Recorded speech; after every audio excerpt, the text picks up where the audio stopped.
Part of Napier was cordoned off today after a wastewater treatment plant in Awatoto started leaking. There was real concern it would contaminate the silt. Laura Tupou joins me now from Eskdale, where there are still mountains of silt. And Laura, how bad is it where you are?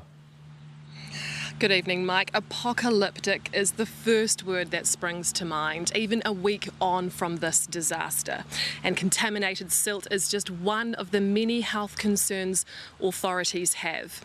Today, I met a volunteer firefighter who trekked for more than 8 hours to get medical help for those in his community who needed it. Masked up and on alert, emergency services swamped the Awatoto area in Napier this afternoon.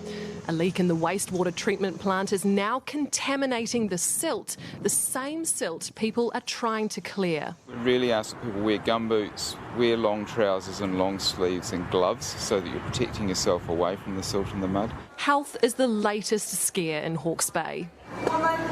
Men's and children's clothing on one pallet. With countless volunteers, Defence Force and civil defence members gathering to help at donation hubs across the region, COVID is striking some down and also lurking in evacuation centres. It absolutely adds a layer of complexity to the response. The national and Māori health agencies are moving quickly.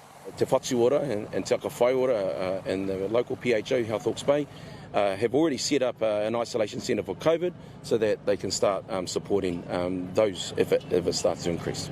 Gastro too is among the conditions doctors and nurses are now up against. Diarrhoea and vomiting is coming out, skin infections from being in the dirty water. But teams like this are here to help.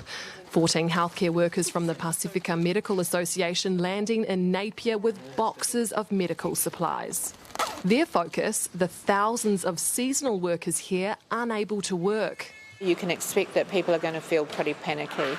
And so the idea of taking down psychiatrists, counsellors, social workers, therapists, mental health trained people is to provide support early so that people don't have long-standing trauma following this event. That event is still fresh in people's minds. Volunteer firefighter Kevin Thompson jumped through hoops and over tracks to support his community after the cyclone hit.